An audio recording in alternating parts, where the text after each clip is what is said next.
INTV Telugu news కి స్వాగతం. రానున్న ఆగస్టు నాటికి జిల్లాలో పర్యాటక రంగ అభివృద్ధి కోసం ప్రతిపాదించిన పనులు కార్యరూపం దాల్చే విధానం చొరవ తీసుకురావాలని జిల్లా కలెక్టర్ పి ప్రశాంతి అధికారులకు సూచించారు. బుధవారం స్థానిక జిల్లా కలెక్టర్ క్యాంప్ కార్యాలయంలో జిల్లా పర్యాటక కమిటీ సమావేశాన్ని కలెక్టర్ పి ప్రశాంతి అధ్యక్షత నిర్వహించగా ఇన్ఛార్జ్ జిల్లా ఫారెస్ట్ అధికారి రవీంద్ర దామ, జిల్లా రెవెన్యూ అధికారి టి సీతారామమూర్తి తదితరులు పాల్గొన్నారు. ఈ సందర్భంగా జిల్లా కలెక్టర్ పి ప్రశాంతి మాట్లాడుతూ జిల్లాలో పర్యాటక ప్రాజెక్టుల అభివృద్ధికి వివిధ ఏజెన్సీలను గుర్తించి ప్రత్యేక ప్రతిపాదనలతో చర్యలను చేపట్టాల్సి ఉందన్నారు. జాతీయ రహదారి 216A పర్యాటక ప్రాంతంగా నర్సరీల స్టాల్స్ ను అభివృద్ధి చేయడానికి ఆసక్తి చూపుతున్న వారిని గుర్తించాలన్నారు.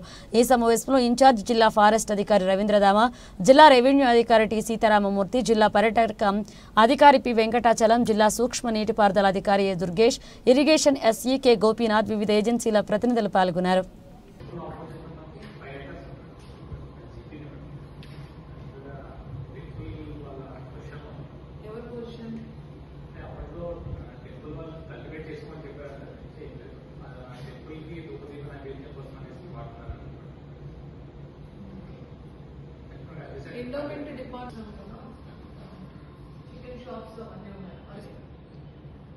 అది టోటల్ అది వ్యామిగరీ సెంటర్ అది కూడా బాగుంటుంది.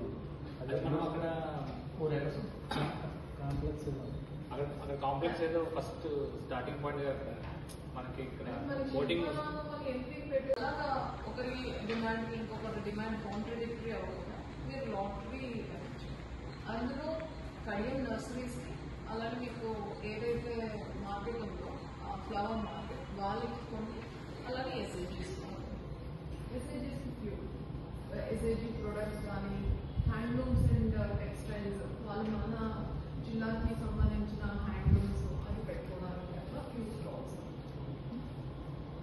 అది మీరు చేసేస్తే మీరు ఎవరికి అలాట్మెంట్ అయిపోతే వాళ్ళు ఇమీడియట్లీ స్టార్ట్ వర్కింగ్. మధ్యలో ఒక టాయిలెట్ బ్లాక్ కన్స్ట్రక్ట్ చేయాలి అని అనుకుంటున్నాం. ఆ టాయిలెట్ బ్లాక్స్ మనం 2 CSCs క్యాన్సిల్ చేసాం, నాట్ ఫీజిబుల్ అని. ఒక CSC మన ఆఫీసెస్ కాంప్లెక్స్ ఉంది కదా అక్కడ చేద్దామని అనుకున్నాం. దట్ ఈస్ మీ ఆఫీసెస్ అని ఉంటాయి. ఇంకొక CSC ఆ స్ట్రిప్ మధ్యలో చేసాం కమ్యూనిటీ. సో మనకి గవర్నమెంట్ కాస్ట్ తోనే అయిపోతాయి.